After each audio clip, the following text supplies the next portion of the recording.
Hello, future billionaires. Welcome back to the Invest Like a Billionaire podcast. You're not going to want to miss today's episode. It's a really fascinating interview with Jon Ostenson of FranBridge Consulting. Jon is the top 1% of franchise consultants in the country. He's been in this franchising space for many years and really kind of shares all the good, the bad, the ugly of what it means to be in franchising. You know, I've shared a lot of this podcast about the value of being an entrepreneur, about being a business owner. It's one of the fastest ways to accelerate your wealth growth, but it's sometimes difficult to start something from scratch, right? So there's a lot of proven reasons why franchising is a great method. It's not for everybody. We talk about that, kind of what the kind of requirements and skill sets are needed, but he kind of breaks it down. What is it like to be a franchise owner? What types of franchises is he most interested in? Is it really, possible to do this as a semi-active or semi-absentee owner? And then also to invest purely passively in franchising. He shares some kind of new ways that the industry is shifting to allow investors to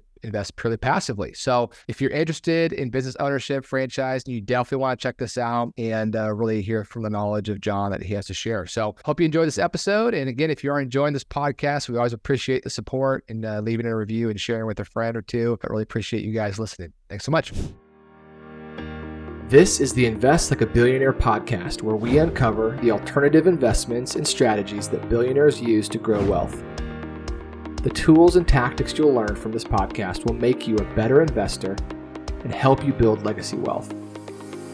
Join us as we dive into the world of alternative investments, uncover strategies of the ultra wealthy, discuss economics, and interview successful investors. Looking for passive investments done for you? With Aspen Funds, we help accredited investors that are looking for higher yields and diversification from the stock market. As a passive investor, we do all the work for you, making sure your money is working hard for you in alternative investments. In fact, our team invests alongside you in every deal, so our interests are aligned. We focus on macro-driven alternative investments, so your portfolio is best positioned for this economic environment. Get started and download your free economic report today. Hello and welcome back to another episode of the Invest Like a Billionaire podcast. I'm your host today, Ben Fraser, and today we've got an exciting guest, Jon Ostenson, and really excited to have Jon on today talking all about franchising. So real quick background on Jon. He's the CEO of FranBridge Consulting. He's a top 1% franchise consultant, author of a really cool book called Non-Food Franchising, and was formerly a franchise president, a multi-brand franchisee, and he's a frequent contributor on a lot of publications like Forbes, Inc., Bloomberg. So he knows this stuff and is super excited to talk about this topic. So Jon, thanks so much for coming on. Ben, thanks for having me. I love the show and excited about our conversation. Well, this is a little bit outside of some of the normal kind of content we talk about, which is heavy on the real estate side of things. That's kind of a lot of what we do. But what I love about this, and secretly I have a lot of excitement about this personally, because I used to be a commercial lender and did a lot of SBA financing when I did that. I did a lot of M&A work for franchises and just saw kind of under the hood of a lot of what these franchisees were able to do in purchasing these kind of established brands and kind of a play-by-play for launching this business. And a really cool thing. And so I love this topic. I think this is an amazing way to build wealth, to grow wealth, and to kind of have a different diversification strategy than just real estate. So give us kind of the real quick rundown of what does it mean to be franchisee? What is franchising, and why does it make sense for some folks? Absolutely. And I'll start by saying, hey, franchising is not right for everyone. Some people are too entrepreneurial and want to put their thumbprints all over a business. But I'd say for the vast majority, it truly is a better path to business ownership. And some of the reasons there, you've got the franchisor on the sidelines. That's essentially your coach. The better you do, the better they do. And obviously not every franchisor is created equal, and that's where we help our clients identify those with the track records and the leadership teams to be able to provide that future support. But to your point, you have a playbook day one. There's a path to profitability. It's been proven out elsewhere. And now it's just time to go execute it. You're not questioning, is there profitability to be had in this model? You've got other franchisees all across North America that are running the same business day in, day out. So you're constantly exchanging best practices and learning from each other. And It's cliche to say, but you're really in business for yourself, but you're not all by yourself. And then there's smaller, benefits such as supply chain efficiencies and maybe being able to buy in bulk, whether it be goods or services, and you get a discounted price. Oftentimes you have marketing analytics.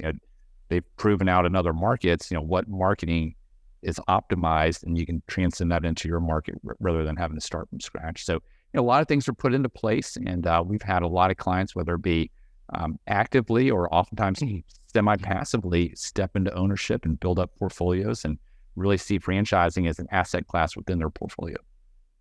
Yeah, I love that. And I've said this a lot on the podcast, right? Our whole goal of this podcast is investing a billionaire, study what the ultra wealthy are doing to preserve, to grow their wealth. And one of the things when I was a lender, as I was, looking under the hood of a lot of these wealthy, borrowers of our business, these business owners, many times got to see their personal financial statements and look exactly what they were doing to, create these net worths that were impressive. And it kind of came down to really two things. It was kind of a common denominator that I noticed. And one of them was investing in real estate, and the other was a lot of times they're business owners, right? And those are kind of two very clear, well-trodden paths of building wealth. And to your point, it's not right for everybody, franchising that is, but it can really help get from that kind of 0 to 1 phase and go from 1 to 10, right? And being a lender and focused on a lot of small business activity, the numbers, and we've all heard them, right, are pretty surprising of the number of small businesses that fail every year, right? It's very difficult to get proof of concept. It's very difficult to get scale, to beat out competition, to have profitable businesses. So when you're investing and you're buying into a franchise system, a lot of times that kind of initial proof of concept and the profitability and the, all the other pieces that go into it, do you have the right operating expense kind of ratio and the right margins in place? And all that has already kind of been determined for you, figured out for you. Now it's a matter of, can it apply to this market? Can my skill sets, work in this particular business? And so I think there's just some really cool things you were saying where it creates that kind of play-by-play. It eliminates a lot of the risks of starting a business from scratch with a brand new concept. And, for some people it's not right, but for a lot of people it can be. So talk a little bit about your process, because you said it's not for everybody. So how do you determine if it is right for you to even get into this? And then knowing a lot of our audience is, maybe they don't want to be, full-time business owners. Is it really possible to do this in a semi-passive way? Yeah. No, I'd start by saying, to your point on real estate, I think that's a really good point. Probably 75% of our clients also invest in investment in real estate, myself included. I've got both components in my portfolio, and with business ownership, there are tax benefits, just in the same way real estate provides some. Here you've got some active income benefits where, whether you're paying your kids in the business and therefore they're able to contribute to a Roth IRA now, or life insurance policies, things you couldn't have done as a W-2 employee, you're able to through business ownership. And of course you get the expense for, write-offs for taxes, you get the cash flow, but you also get that asset exit value down the road, which I'm happy to talk more about. But no, I'd say we oftentimes talk to clients and they say, hey, what provides the fewest headaches, fewest number of employees, largest return? That's kind of the common theme. And I'd say, there's two traditional methods of ownership. One would be owner-operator, where you step in and run the day-to-day. Probably about a third of our clients are doing that. And then there's the model of semi-absentee or semi-passive, where 2/3 of our clients are saying, hey, let's put a manager in place day one. And we all know that it comes down to having a good person that you put in place where you align incentives and you trust them. The nice thing of franchising is you do have that franchisor on the sideline that can serve as the technical resource to help them with their day-to-day operations. So, as the owner, the buck still stops with you, but you do get a lot of heavy lifting along the way where some of that daily burden falls off of you. And we just have client case study after case study where, they've built up portfolios of investments. I was talking with a client yesterday. Every year, he and I do a franchise deal together, and he buys several locations and puts a young guy from his organization over, in charge of running these. He's the largest franchisee of 2 Men in a Truck moving service, operates in 10 markets, $35 million a year in revenue. But he's then started investing in property services businesses and just very scalable, variable cost type models. And it gives him the opportunity to create jobs and new entrepreneurs, and he's doing very well financially. So lots of case studies similar to that, with different people along the way. But I'd say the ultimate goal for most people is not to run the day to day. Maybe they do it for a period of time. Maybe they never do it. And one thing I mentioned to you the other day, Ben, was there is a passive model. It's very rare. It's kind of the unicorn out there, but there are 3 or 4 companies that have what's called an investor model where they will run the business for you. I'm personally invested in one of them myself. Obviously, these have been very attractive. I've had many clients buying into these opportunities. And just to be clear, is this an investment at the franchisor level or at a franchisee level? At the franchisee level. So I had a client yesterday buy the right to all of Boston for a spray foam insulation business. There are a couple in the pet space. The one that I bought into down in Miami, a couple locations of a custom orthotics and footwear business where got a great franchisor at the helm. He's already running some corporate locations, had staff in place, and said, hey, we might as well do this on behalf of franchisees as well. Wow. Okay. I want to come back to that in a minute because I think that's really interesting to dive into. But one of the things you said earlier, I think I want to kind of zone in on it because it is really, really important to understand is the similarities between business ownership and real estate ownership, right? Because in a lot of ways, they're very, very similar. And, folks that listen to this podcast a lot, heavy in real estate, you go buy a piece of real estate, it generates income, and you're buying that income on a multiple, right? It's usually called cap rate. We have our own terms in real estate, but it's effectively a multiple that you're buying of that cash flow. And then you do things, hopefully, that can increase that cash flow by increasing the revenue or reducing expenses. Maybe you have a unique business plan that's going to bring new amenities or whatever, and you increase the value. You increase the cash flow, number one, but you increase the value down the road because of increasing that cash flow, and it's based on a multiple. And so businesses are priced very similarly, right? And sometimes the multiples are lower because potentially risk is higher. So whereas real estate, you may be purchasing at a 20 times multiple, which would be a 5% cap rate. Maybe on a business, it's depending on the business and the size and the franchisee, I would guess 3 to 10x multiple, somewhere in there, right? And so going to be a little bit lower multiple, but it also helps you from a higher cash flow standpoint generally. And then you have that enterprise value down the road. So I just wanted to pause there because I think it's really important to make that correlation because it is, very similar in a lot of ways. Yeah, no, I think real estate investors are a great fit for franchising in a lot of ways because they want to be a little more hands-off traditionally. And with real estate, the feedback I continue to get, and I see it firsthand because I invest in real estate myself, there are only so many good deals to be had. Now, you guys do an excellent job of finding the deals, Ben, but it's not as easy as it used to be to find deals out there. So I continually hear that theme, and it's, hey, we have cash on the sidelines. Where can we get yield, maybe outside the public markets to complement what we're doing?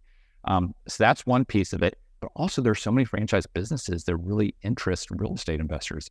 If there were a common theme of what we're seeing across the landscape, it would be boring businesses, as I like to call them. It's understandable, cash flowing, Amazon resistant type businesses. It's things like home and property services. Maybe that's insulation or gutters or dumpsters or floor coatings.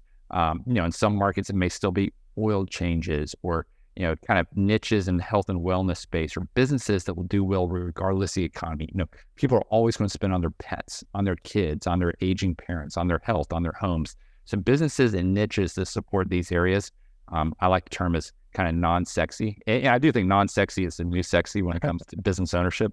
But that's where people love just the different models that play in these areas. That should be the name of your next book, right? Non-sexy is the new sexy. That's right. I like it. I mean, I remember looking at some franchises. There was one that I funded as a business. It was a locksmith company. So they basically buy the rights to the brand, and you have some equipment, but you go around and you do commercial, locksmithing.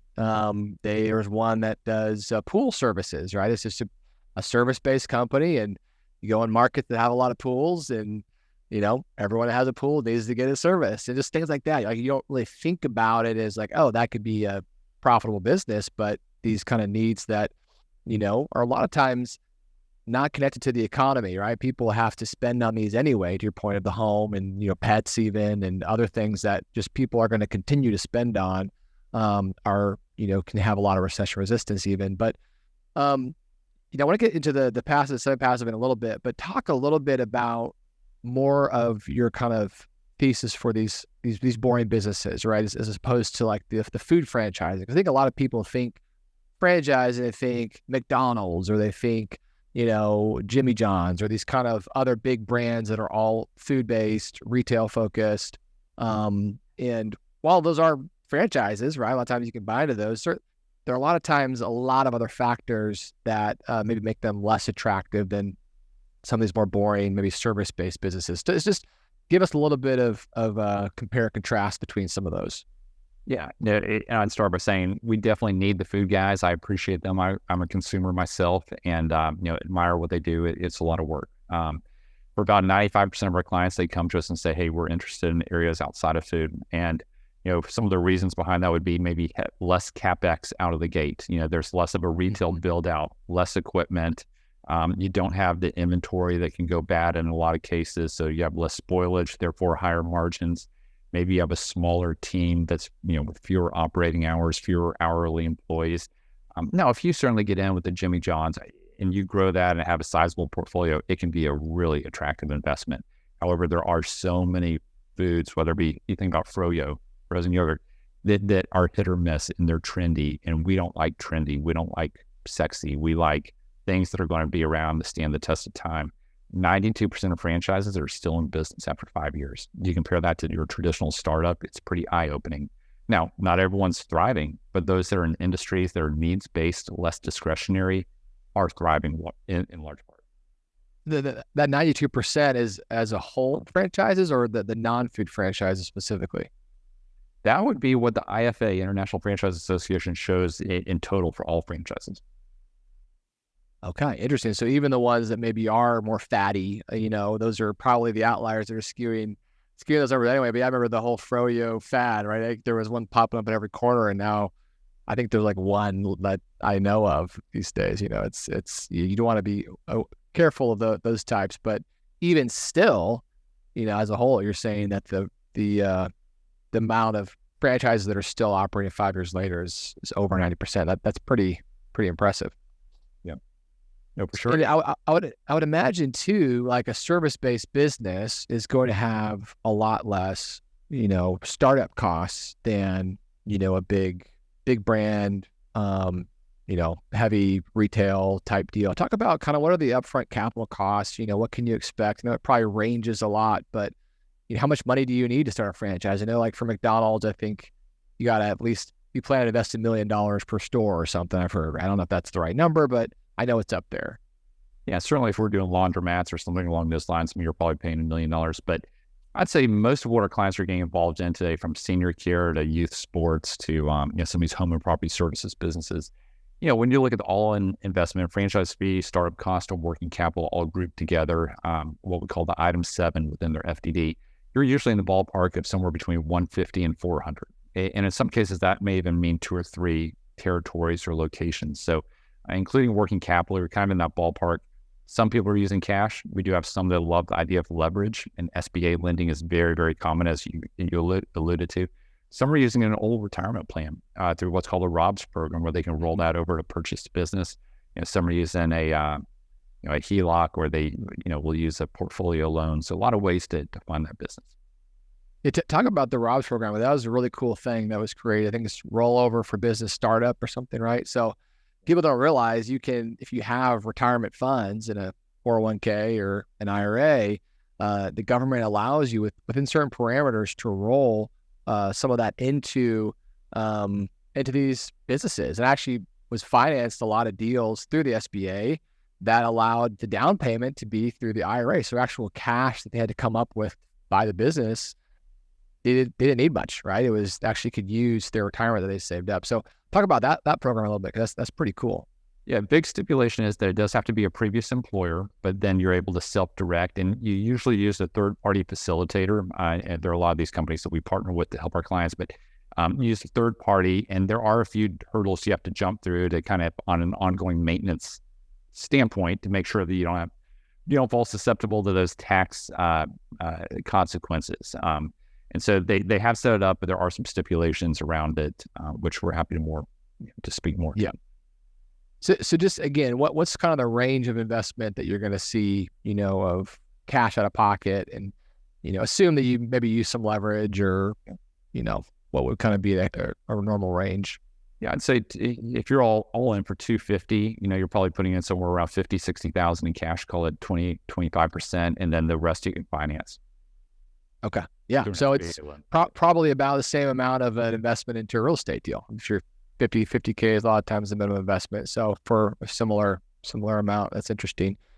Okay. So talk about, one of the things that I discovered when I was doing some of this M&A lending, this wasn't franchising. This was buying actual, non-franchise businesses. But there's this broker that would go and recruit these kind of corporate executives to then come and be their own business owner.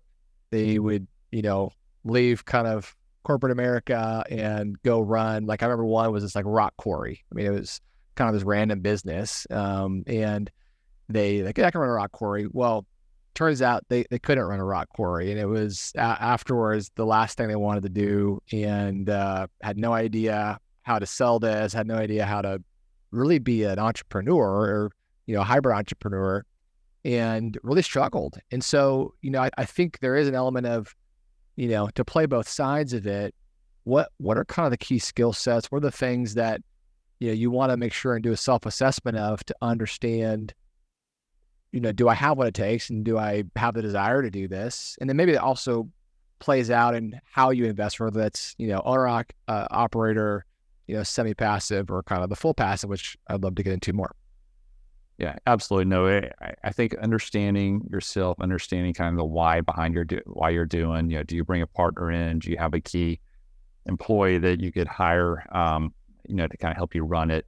The nice thing about franchising, the goal really is to go in as eyes wide open as possible. And so we've designed our process to kind of complement the franchisor's process, where they'll take you through a series of calls and presentations and really expose you to all facets of the business. You also get to see their FDD, their franchise disclosure document. It's a big, intimidating document, but we always encourage our clients to go through it with the franchise attorney to help point out different areas to make sure you really understand it. In there, you get to see past performance of other franchisees. It's what's called the Item 19. So at least you're able to plug in some reasonable assumptions into your pro forma. You also get to talk to other owners. It's what we call validation, where you talk to other owners along the way and hear about their experience and ask them questions. So is it entirely foolproof? It's not. You're still taking a risk stepping out there, but you're so much more informed than if you were just to do a back of the napkin pro forma buying a traditional business. Yeah. And what's kind of the, spectrum of, success over time with, franchisees? I know like network marketing, say only the top 1% actually make enough money to make it work. Okay. Right. Is that a similar experience in franchisees, or is it a little more evenly spread out where, hey, 50% are going to, obviously there's averages, but talk a little bit about how is that skewed pretty heavily to the top ones, or is it usually a little more even distribution? I'd say oftentimes it is fairly more skewed, just like anything. I mean, you're going to have those that are top performers and those that are struggle. And I like to think about it in quartiles. Oftentimes that top quartile, your middle 50%, your bottom quartile. When I was a franchisor at Shelf Genie, I got to see, the visibility into, 100 plus owners across North America running the same business day in, day out. And we had our top performers, or we had those that we had to lean in and coach a little bit more. Then we had and for some of them, some of them just don't think big enough, and they are comfortable with making $150,000 a year and they're happy, and that replaced their corporate job. Others say, hey, I want to really go big, replace myself and go get the next thing and do a good bit more in income. So in those cases, I'd say this sounds cliche, but our top performers were those that came in, they were humble enough to follow the system and not try to be the smartest guy in the room. They didn't bring all that baggage from their past marketing agency into play. And so I'd say that's one thing, follow the system. And number two would be, how you deal with people.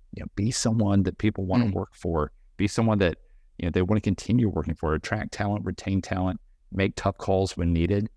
It sounds so basic, but it's true, just like in any business. Yeah, I mean, what would be some other kind of top skills that you would say are necessary, right? Obviously, people is, most businesses are people businesses, right? And being able to work well with people is very, very important. But what else? I mean, you got to have some drive, obviously, if you want to go be your own business owner. But are there any other things that are kind of, key and that are kind of more general that can apply to a lot of different businesses? Yeah, I think if there's some degree of sales in your background, or it's not that you're going to be a tip of the spear on this new venture, but you know what to look for in salespeople and how to incentivize and coach them, I'd say that's a nice skill set. If you have any bandwidth at all to get involved in the community, and that could be sponsoring the Little League baseball team down the road, or it could be getting involved in the Chamber of Commerce, some of that organic piece to complement the, let's say the paid marketing, that's always a nice addition where maybe you're able to reduce your cost per customer acquisition, let's say. But I think just, again, being teachable and going in and, it comes down to partnering with a good franchisor. Not all franchisors are created equal, just like in any industry. And that's where we help our clients find the right ones. But going in and saying, hey, we're going to follow the system and, call us out if we need coaching and then bring on good people. So much of it comes down to good people. Absolutely. That's probably honestly part of the challenge with the retail or food service based businesses is labor right now. And the, staffing is such a big challenge, when you go more service based and just lower overhead, lower staff requirements, that is a helpful thing. Very, very cool. So talk a little bit more just about the kind of semi-passive and this kind of passive investor approach. I mean, both of those sound a little too good to be true. So I'm skeptical, but, convince me otherwise. Yeah, semi-passive, the buck still stops with you. I mean, it's always been common in franchising. You put someone in place to run that day-to-day operation. Again, they can lean on the franchisor for support. End of the day, the buck still stops with you. If that person walks out the door, if they decide, if they need to be replaced, they're not doing a good job. That's where, as a business owner, it can create some headaches, and you have to lean in until you find someone to replace them. So I'd say that's probably people's number one concern in their mind is, who is that key person? We do have a recruiter on our team that can help clients find that general manager, but still, you send them off to training, get trained up by the franchisor. So I'd say that's probably the biggest piece with that. The passive side, again, there's only a couple of companies that are doing this. I'm hoping that more companies jump on board over time. There's some strategic reasons why it can make sense for certain companies that are staffed up to be able to support this. But essentially the franchisor, they help recruit the general manager in a passive opportunity, and then they manage the manager. And you as the owner, there will be a few steps in the beginning where you're maybe signing a lease, or maybe you're signing, some other documents.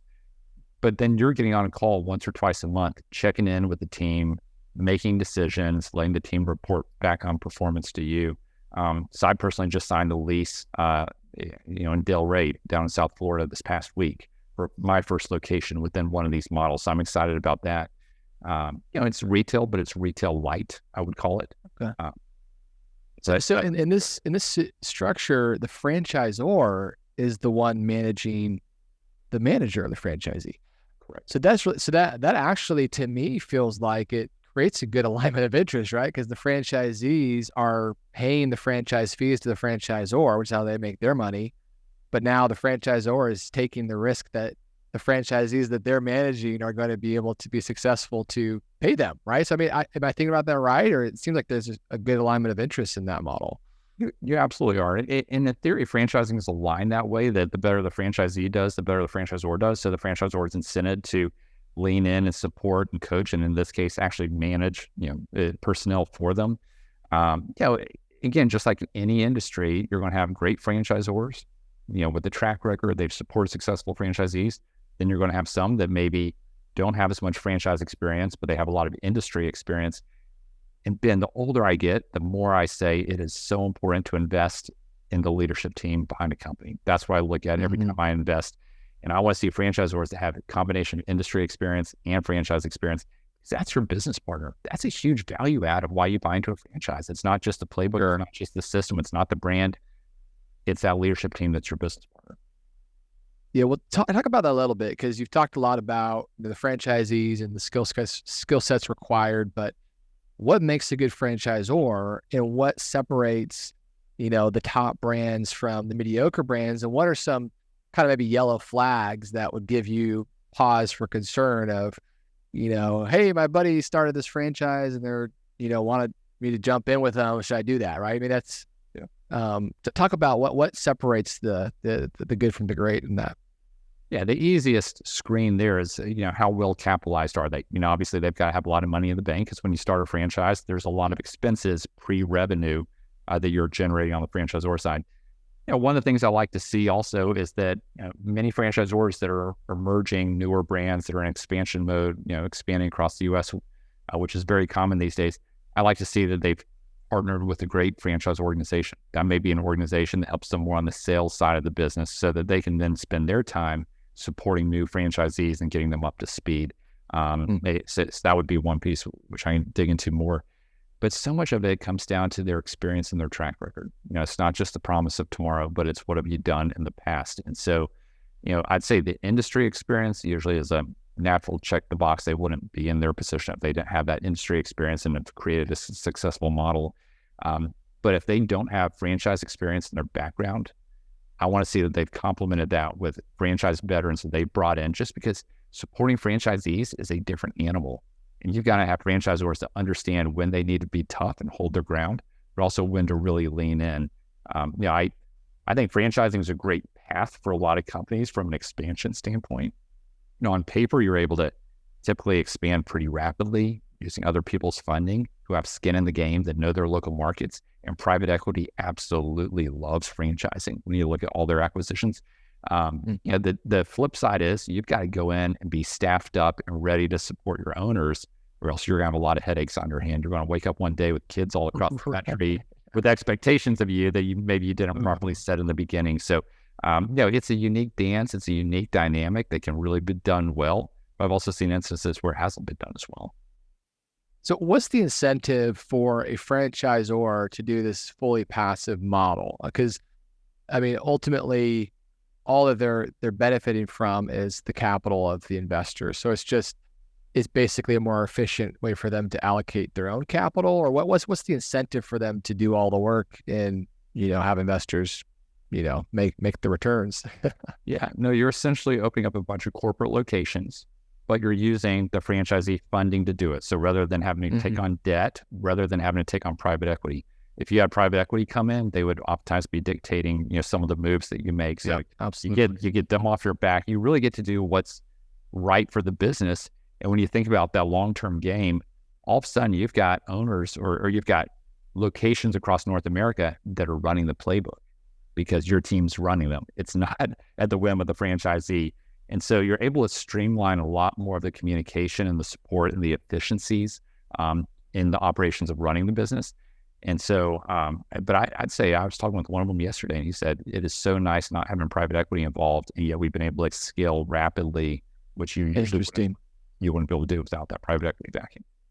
Because private equity, they can write big checks, but they want a lot for it. They want you to hit certain benchmarks. They usually have short time frames, right? They want a 3 to 5 year kind of max, growth and then sell. And so sometimes the interests aren't aligned with the business plan of the franchisor. And so they, want to have more patient capital. They want to have capital that's not going to have this, sense of, burning a hole in your pocket and got to get the money back, in return to their investors.